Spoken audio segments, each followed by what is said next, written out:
एक बार की बात है। गौतम बुद्ध अपने शिष्यों के साथ एक गांव से दूर बड़े नगर की तरफ जा रहे थे।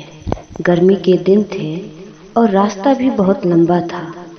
गौतम बुद्ध अपने शिष्यों सहित बहुत देर से चल रहे थे, जिस वजह से उन्हें बहुत प्यास लगी थी। वहां से कुछ ही दूरी पर बरगद के वृक्ष के नीचे एक घनी छांव थी। सभी लोग उस वृक्ष के पास पहुंच जाते हैं।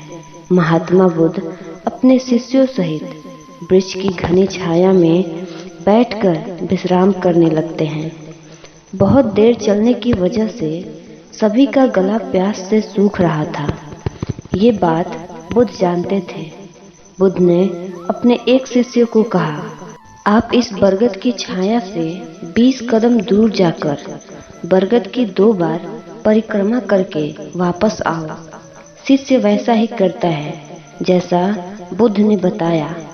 परिक्रमा करने के बाद जब शिष्य महात्मा बुद्ध के पास आया तो बुद्ध बोले कि क्या आपको किसी ठंडी हवा का अनुभव हुआ था? शिष्य बोला, हाँ महात्मा बुद्ध, उस उत्तर दिशा की तरफ से मुझे कुछ ठंडी हवा की अनुभूति हुई थी। शिष्य की ये बात सुनकर महात्मा बुद्ध शिष्य से तुरंत बोले कि उसी दिशा में चले जाओ, वहाँ कुछ ही दूर पर एक तालाब अवश्य ही मिल जाएगा। उस तालाब से सबके लिए पानी लेकर आओ। शिष्य उसी दिशा में जब कुछ दूर जाता है तो वहाँ सच में एक तालाब होता है। तालाब देख शिष्य बहुत प्रसन्न होता है और तालाब के निकट जाकर जैसे ही तालाब से पानी भरने वाला होता है, तभी शिष्य की नज़र वहाँ दूर तालाब में कपड़े धो रही स्त्रियों पर जाती है। ये देख शिष्य के मन में ये विचार उठता है कि ये पानी तो गंदा हो गया है। लेकिन जब शिष्य ध्यान से तालाब के पानी को देखते हैं कि अभी भी तालाब का कुछ पानी साफ है, इतने में 2 बैलगाड़ी जोर से तालाब के किनारे से होती हुई निकलती जाती है। बैलगाड़ी के पहिए तालाब की मिट्टी के ऊपर इतनी जोर से निकलते हैं कि तालाब के नीचे बैठी बहुत सारी मिट्टी तालाब के ऊपर आ जाती है, जिस वजह से तालाब का बचा हुआ पानी भी गंदा हो जाता है। ये सब देख शिष्य बिना पानी लिए क्रोध में महात्मा बुद्ध के पास वापस चला जाता है। शिष्य बड़े ही निराशा भाव से महात्मा बुद्ध को सब बताता है। शिष्य की बातें सुन सभी शिष्य बोलते हैं, हमें तुरंत यहाँ से निकलना चाहिए, किसी दूसरी जगह पानी की खोज में, वरना प्यास के मारे जान निकल जाएगी। इधर महात्मा बुद्ध सभी को शांत होने के लिए कहते हैं और बोलते हैं कि धीरज रखो, कुछ देर यहीं बैठो, उचित समय आने तक संयम बनाए रखो।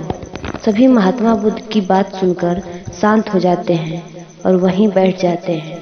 कुछ समय बीत जाने के बाद महात्मा बुद्ध फिर अपने शिष्य को उसी तालाब से पानी लाने के लिए कहते हैं। शिष्य बिना कोई सवाल किए उसी तालाब से पानी लेने के लिए फिर से चला जाता है।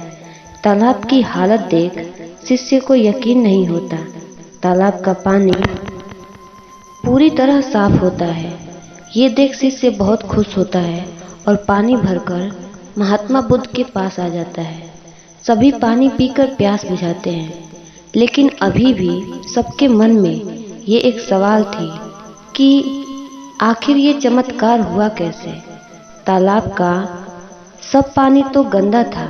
उन्हें लगा कि जरूर ये महात्मा बुद्ध की शक्ति है। इनमें से एक शिष्य ने ये सवाल महात्मा बुद्ध से पूछ ही लिया, ये चमत्कार आपने कैसे किया? शिष्य का जवाब देते हुए बुद्ध बोले कि ये कोई चमत्कार नहीं है, ये आपके सब्र का फल है। ये फल है आपके सब्र बनाए रखते हुए उचित समय के इंतजार का। जितनी देर हम सब लोगों ने सब्र किया, उतनी देर तक तालाब के पानी के ऊपर तैर रहे सभी गंदे तत्व और मिट्टी तालाब के पानी के नीचे बैठ रहे थे। फिर कुछ देर बाद शिष्य जब वहां तालाब के पास पहुंचा, तब तक सब दूषित कण नीचे बैठ चुके थे, जिस वजह से तालाब का पानी पहले की तरह साफ दिखाई दे रहा था। यदि उस समय आप लोगों ने सब्र न किया होता, धैर्य न रखा होता, तो आप सब इतनी गर्मी में पानी की खोज में प्यासे रहकर शायद अब तक मृत्यु को प्राप्त हो चुके होते। क्योंकि यहाँ से अगला कोई तालाब है या नहीं, और होगा भी तो क्या उसका पानी साफ होगा या नहीं, इन सब कारणों से आप कभी भी प्यास न बुझा पाते और प्यास के मारे मर जाते। फिर इतना बोलकर महात्मा बुद्ध ने अपने शिष्यों को एक सीख देते हुए कहते हैं कि जैसी स्थिति हम लोगों के सक्षम आज आई है, वैसी ही स्थिति और मुश्किल दौर जिंदगी के हर मोड़ पर आएंगे। तब उस समय भी आपको ऐसे ही संयम बनाए रखना होगा और अपने विवेक से काम लेते हुए ही आपको एक उचित फैसले के साथ सही नतीजे पर पहुंचना होगा। हर मुश्किल दौर में सब्र रखते हुए ऐसे ही शांत मन से कोई भी फैसला लेना चाहिए, क्योंकि ऐसी स्थिति में अक्सर लोग गुस्से में आकर अपना सब्र खो देते हैं और गुस्से तथा जल्दबाजी में गलत काम और गलत फैसले ले लेते हैं, जिसका बुरा परिणाम उनको भविष्य में देखना पड़ता है, जिससे खुद का नुकसान अधिक होता है। कुछ परिस्थितियां जीवन में ऐसी होती हैं जहां हमें सब्र बनाए रखते हुए उचित समय का इंतजार करना होता है, लेकिन लोग अक्सर यहीं पर अपना सब्र खो देते हैं और उचित समय आने का इंतजार नहीं करते।